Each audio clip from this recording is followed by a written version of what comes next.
The effects of modernism and postmodernism on Asian art. The effects of modernism and postmodernism on Asian art are defined by the socio-political, colonialist, and nationalist effects on Asia during the 20th century.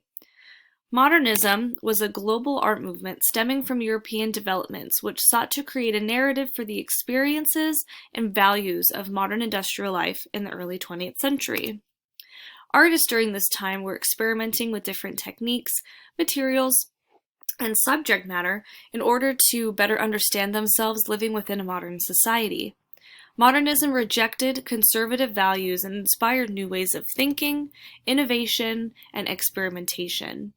Modernism was driven by the belief of progress and change in terms of social and political attitudes as well as artistic.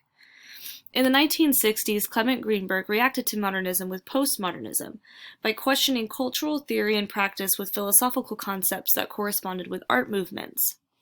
Postmodernism embraces many approaches to creation in art, and during that time, the world was introduced to conceptual art, feminist art, etc.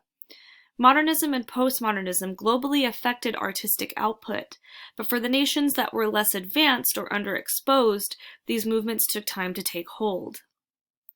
A term that is used to define the process and impact of Western European nations on less advanced nations is Westernization. Different styles and important schools of thought arose in Asia during the early 20th century as a reaction to Westernization.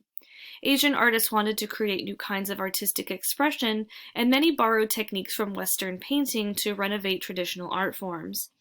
Asia being such a large body of countries rich in cultural diversity meant that the effects of modernism and postmodernism would remain deeply rooted in each individual culture, and some were nationalist-inspired.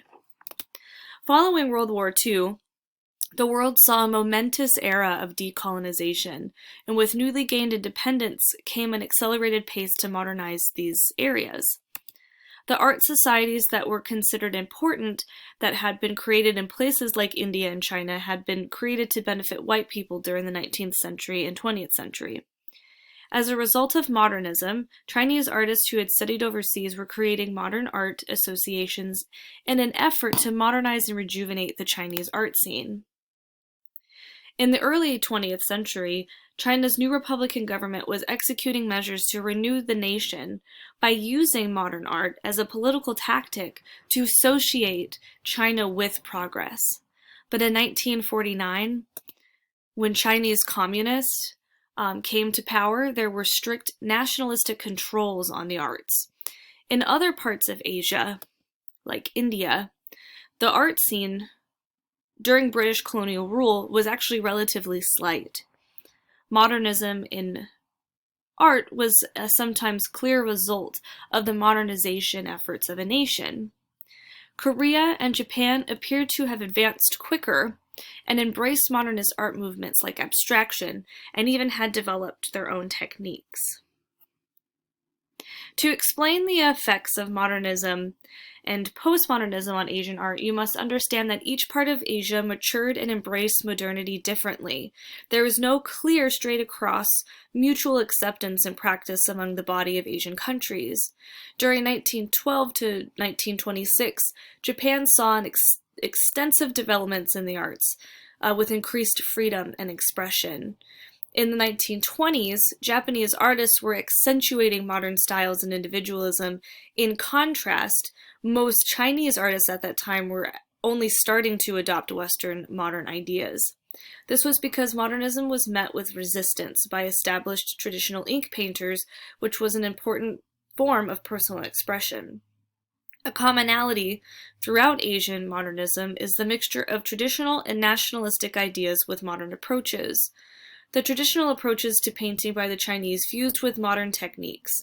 This merging of ideas allowed Asian artists to explore individualism as well as what cultural identity means personally and in regards to the production of art.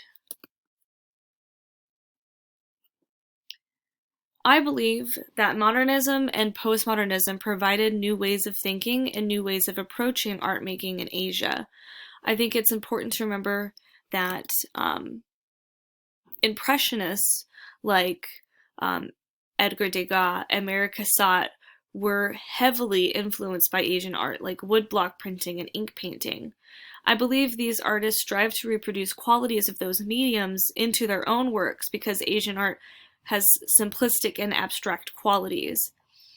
In terms of the effect that modernism and postmodernism had on ancient art, on Asian art, I believe it took hold and shaped the way art was being produced and thought about, but very slowly, especially due to decolonization and political factors.